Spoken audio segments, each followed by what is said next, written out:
1388 ईस्वी में जब फिरोज शाह तुगलक ने अपनी जीवन यात्रा पूरी की, तो दिल्ली की गद्दी पर अंधेरे की परछाई छाने लगी। उसका शासन भले ही प्रजापालक और स्थिर रहा हो, परंतु उसने एक ऐसी गलती की थी जो साम्राज्य के लिए घातक साबित हुई। उसने अपने जीवन काल में ही अनेक पुत्रों और पौत्रों को अलग अलग प्रांतों और पदों पर नियुक्त कर दिया था।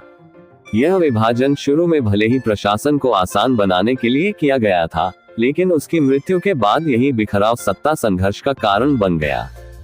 फिरोज शाह के बाद उसका पोता घियासुद्दीन तुगलक द्वितीय दिल्ली की गद्दी पर बैठा, लेकिन उसका शासन बहुत ही छोटा रहा। वह न तो राजनीतिक दृष्टि से चतुर था और न ही सेनापतियों का विश्वास जीत सका। जल्दी ही उसकी हत्या कर दी गई और सत्ता पर उसके विरोधियों ने कब्जा कर लिया। इसके बाद तुगलक वंश की गद्दी पर बार बार परिवर्तन होने लगे। कभी एक पुत्र, कभी कोई पौत्र, कभी कोई दरबारी सरदार, सब एक दूसरे को हटाकर गद्दी पर बैठने लगे। साम्राज्य की शक्ति धीरे धीरे कमजोर होने लगी। जनता में असुरक्षा फैलने लगी और प्रांतों ने धीरे धीरे स्वतंत्रता की घोषणा कर दी।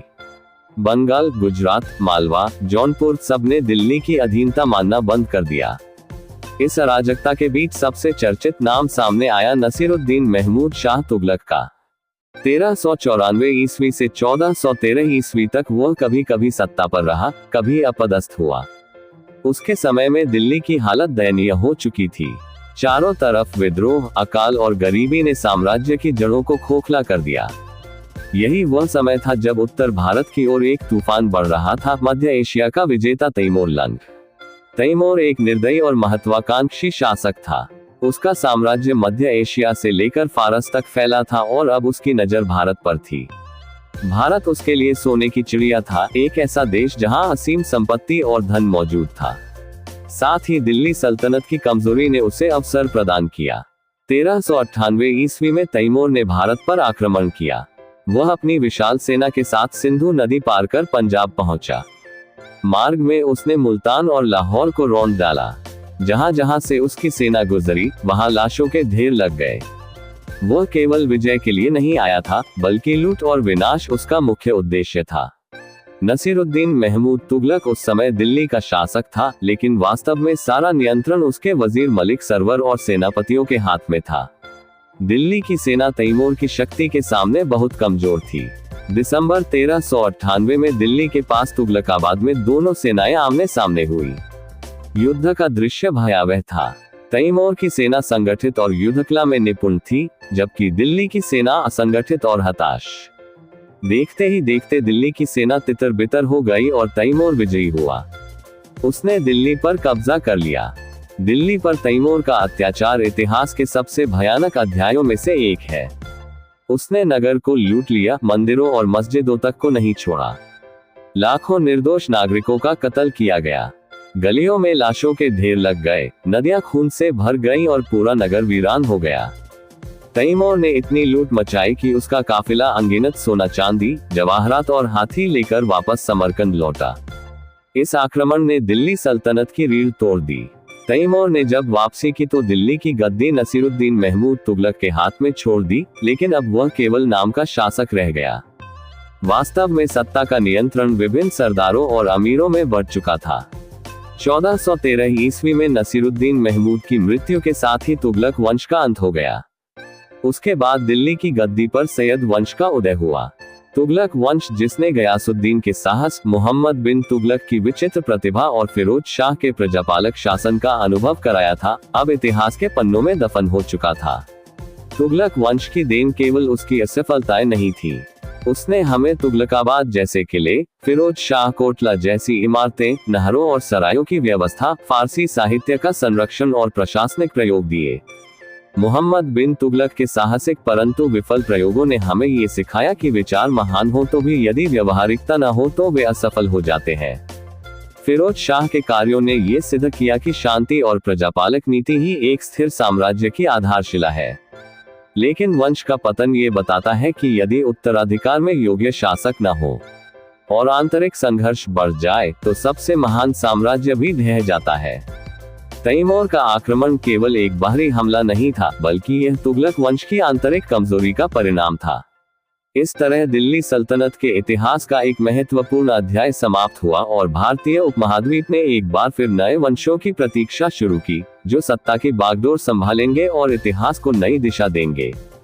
तुगलक वंश का राजनीतिक जीवन भले ही उतार चढ़ाव से भरा रहा हो, लेकिन उसका सांस्कृतिक प्रभाव भारतीय इतिहास की धारा में गहराई से अंकित है। जब हम उस समय की गलियों, दरबारों और नगरों में कल्पना के सहारे प्रवेश करते हैं, तो हमें एक ऐसा वातावरण दिखाई देता है जिसमें कठोर अनुशासन और प्रशासनिक सख्ती के बीच कला, साहित्य और स्थापत्य भी अपने सौंदर्य की छाप छोड़ रहे थे।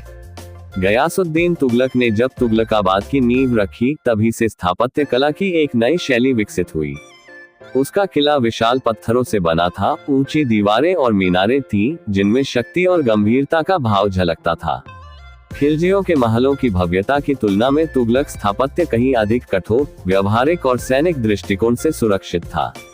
यही कारण है कि तुगलक काल की इमारतों को देखने पर उनमें सौंदर्य के बजाय मजबूती और सुरक्षा का भाव अधिक मिलता है। मोहम्मद बिन तुगलक ने यद्यपि अपनी नीतियों से जनता को परेशान किया, पर उसने भी निर्माण कार्य कराए। दिल्ली से दौलताबाद की राजधानी परिवर्तन के दौरान उसने सड़कों, पुलों और सरायों का निर्माण कराया। यद्यपि उसकी अधिकांश योजनाएं असफल रहीं, फिर भी उसने स्थापत्य और संचार व्यवस्था को नई दिशा दी। फिरोज शाह तुगलक के समय स्थापत्य कला का सर्वाधिक विकास हुआ। उसने फिरोजाबाद नामक नगर बसाया और वहां फिरोज शाह कोटला का निर्माण कराया। इस किले में मस्जिद, महल और बगीचे बने थे। वह अशोक स्तंभों को अलग अलग स्थानों से उठवाकर दिल्ली लाया और उन्हें वहां स्थापित किया। यह उसके ऐतिहासिक दृष्टिकोण और प्राचीन भारत की धरोहरों को संरक्षित करने की भावना को दर्शाता है। उसने कुतुब मीनार की मरम्मत कराई और कई जर्जर इमारतों को नया जीवन दिया। समाज के स्तर पर तुगलक वंश का प्रभाव मिश्रित था। गयासुद्दीन तुगलक न्यायप्रिय था और उसने प्रजा को शांति देने का प्रयास किया। मोहम्मद बिन तुगलक की कठोर नीतियों से जनता थक गई, लेकिन फिरोज शाह तुगलक ने राहत दी। उसने अस्पताल, मदरसे, सराय और नहरें बनवाकर जनता को जीवन में सुविधा दी। साहित्यिक दृष्टि से भी यह काल महत्वपूर्ण रहा। फारसी भाषा इस समय की दरबारी भाषा थी और अधिकांश रचनाएं इसी में हुई। जियाउद्दीन बर्नी ने तारीख-ए फिरोजशाही और फतवा-ए जहांदारी लिखी, जिसमें उस समय के राजनीतिक और सामाजिक जीवन का वर्णन है। बर्नी का लेखन केवल घटनाओं का विवरण नहीं बल्कि नैतिक शिक्षा और राजनीति का दर्पण भी है। इब्न बतूता, जो मोरक्को से आया था, ने अपनी पुस्तक रिहला में भारत का जो चित्रण किया, वह आज भी इतिहासकारों के लिए अमूल्य है। धर्म और संस्कृति की दृष्टि से भी तुगलक काल महत्वपूर्ण रहा। ये काल इस्लामी प्रभाव को गहराई से स्थापित करने वाला था।